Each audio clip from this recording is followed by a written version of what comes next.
പ്രതിപക്ഷത്തിന് മുന്നറിയിപ്പുമായി മുനമ്പം ജനത.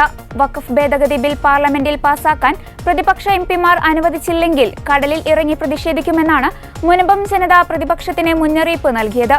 പ്രശ്നത്തിന് പരിഹാരം കാണുന്നതുവരെ കടലിൽ നിന്നുകൊണ്ടുള്ള സത്യാഗ്രഹത്തിനാണ് മുനമ്പം ഭൂസംരക്ഷണ സമിതി തീരുമാനിച്ചിരിക്കുന്നത്. നീതിക്കായുള്ള മുനമ്പം ജനതയുടെ സമരം 150 ദിവസങ്ങൾ പിന്നിട്ടിരിക്കുകയാണ്. വഖഫ് ഭേദഗതി ബിൽ പാർലമെന്റിൽ പാസ്സാകുമെന്ന പ്രതീക്ഷയിലാണ് മുനമ്പം ജനത. ഇതിനിടെ 610 കുടുംബങ്ങൾ ഒപ്പിട്ട ഭീമ ഹർജിയുമായി മുനമ്പം ജനത മുനമ്പം MP ഹൈബി ഈഡന്റെ ഓഫീസിലേക്ക് എത്തിയിരുന്നു. വഖഫ് ബില്ലിനെ പിന്തുണയ്ക്കുവാൻ MP പാർലമെന്റിൽ വോട്ട് ചെയ്യണമെന്ന് അഭ്യർത്ഥിച്ചുകൊണ്ടാണ് റാലിയായി പ്രദേശത്തെ മുഴുവൻ ആളുകളും ഒപ്പിട്ട ഹർജി MPക്ക് നൽകിയത്. മുൻ പാർലമെന്റ് സമ്മേളനത്തിൽ വഖഫ് ഭേദഗതിക്കെതിരെ പ്രതിപക്ഷം ശബ്ദമുയർത്തിയതിനാലാണ് ഹർജിയുമായി സമരക്കാർ MPയുടെ മുന്നിൽ നേരിട്ടെത്തിയത്. അതിനിടെ മുനമ്പം ഭൂമി പ്രശ്നം പഠിക്കുവാൻ നിയോഗിച്ച കമ്മീഷന്റെ കാലാവധി സർക്കാർ 3 മാസത്തേക്ക് നീട്ടിയിരുന്നു.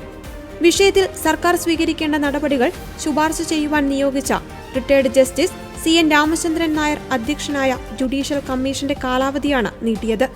മുനമ്പം ഭൂമിയുമായി ബന്ധപ്പെട്ട് സംസ്ഥാനത്ത് വലിയ വിവാദങ്ങളുണ്ടായ സാഹചര്യത്തിലാണ് സർക്കാർ ജസ്റ്റിസ് രാമചന്ദ്രൻ നായർ കമ്മീഷനെ നിയോഗിച്ചത്.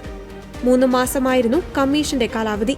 എന്നാൽ അത് അവസാനിച്ചതിനെ തുടർന്നായിരുന്നു കാലാവധി നീട്ടിയത്. തുടർന്നു ചേർന്ന മന്ത്രിസഭായോഗം കമ്മീഷന്റെ കാലാവധി നീട്ടി നൽകുവാൻ തീരുമാനിക്കുകയായിരുന്നു. റിപ്പോർട്ട് പൂർത്തിയാക്കാത്ത സാഹചര്യത്തിലാണ് കാലാവധി നീട്ടി നൽകിയതെന്നാണ് സർക്കാർ പറയുന്നത്. നിരാഹാര സമരത്തിന്റെ 153 ദിനങ്ങൾ പിന്നിട്ടിരിക്കുന്ന ഈ വേളയിൽ പാർലമെന്റിൽ പാസ്സാക്കാൻ പോകുന്ന വഖഫ് നിയമ ഭേദഗതി ബില്ലിനെതിരെ പ്രതിപക്ഷ MPമാർ വോട്ട് ചെയ്താൽ കടലിന്റെ മക്കൾ കടലിലേക്ക് എന്ന സത്യാഗ്രഹ സമരമാണ് മുനമ്പം ജനത ഇനി മുന്നോട്ട് വയ്ക്കുന്നത്. വഖഫ് നിയമ ഭേദഗതി ബിൽ പാസ്സാകുമ്പോൾ പ്രതിപക്ഷ MPമാർ എതിർത്താൽ കടലിന്റെ മക്കൾ കടലിലേക്ക് ആയിരിക്കും.